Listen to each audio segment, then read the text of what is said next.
This is a sequel to Should You Play Cyberpunk on last-gen consoles.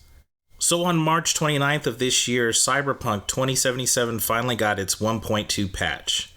This was supposed to be the mother of all updates for the game. CD Projekt Red promised that this would be the patch that would fix a significant amount of problems. So were they able to pull it off? Guys, if you like these kind of videos, please leave a like and let me know in the comment section down below. So with that out of the way, let's find out if the latest updates have improved Cyberpunk 2077.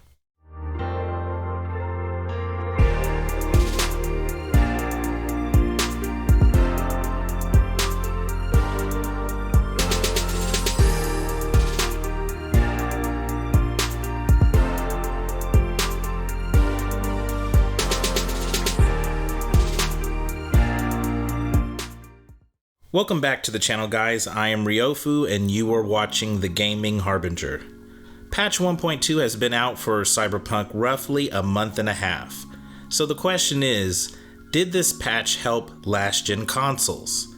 Let's start with the original PlayStation 4 and Xbox One.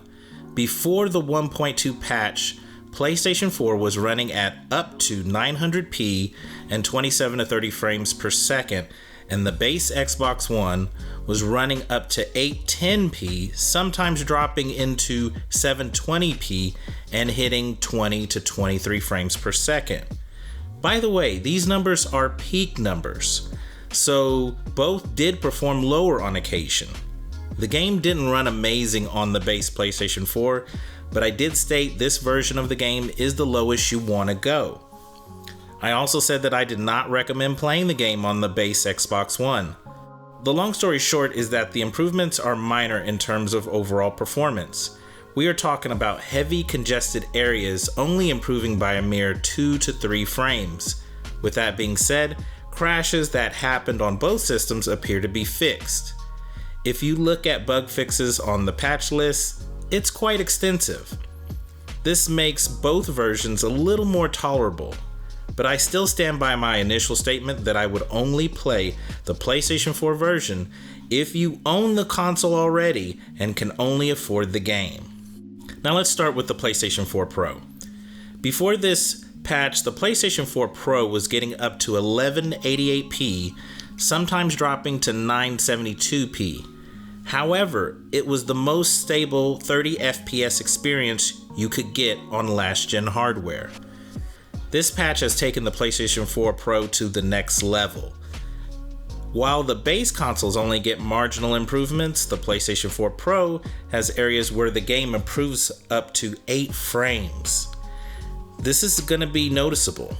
In the patch notes, there is an area where it states that more assets are being streamed in. This does mean that there can be more pop-in, but it does improve the frame rate.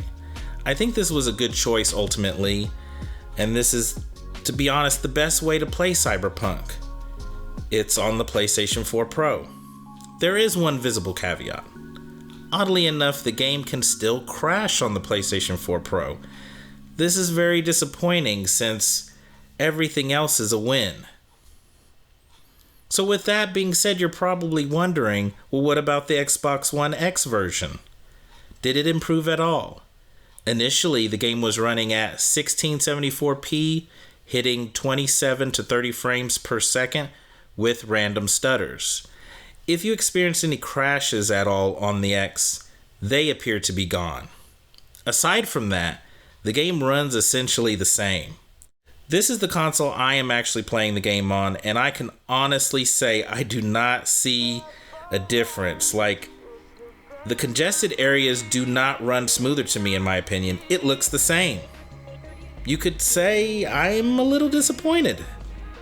If you're like me and you decided to wait a bit longer on the 1X version, yeah, you waited for nothing.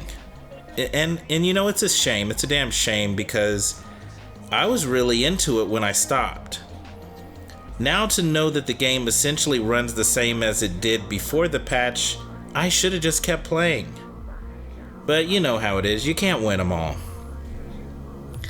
In conclusion, I just want to say that there will be more updates, but this was the one that was promised to fix major issues.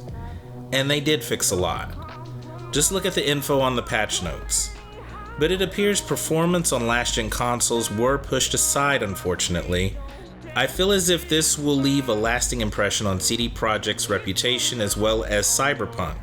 I don't see Cyberpunk being praised and worshipped the same way The Witcher 3 was. With that being said, it is a shame because the game is entertaining, and you can tell a lot of effort went into it. Ladies and gentlemen, that's going to do it for me. I appreciate you taking the time out of your day to watch this video. Until next time, I will see you in the next video.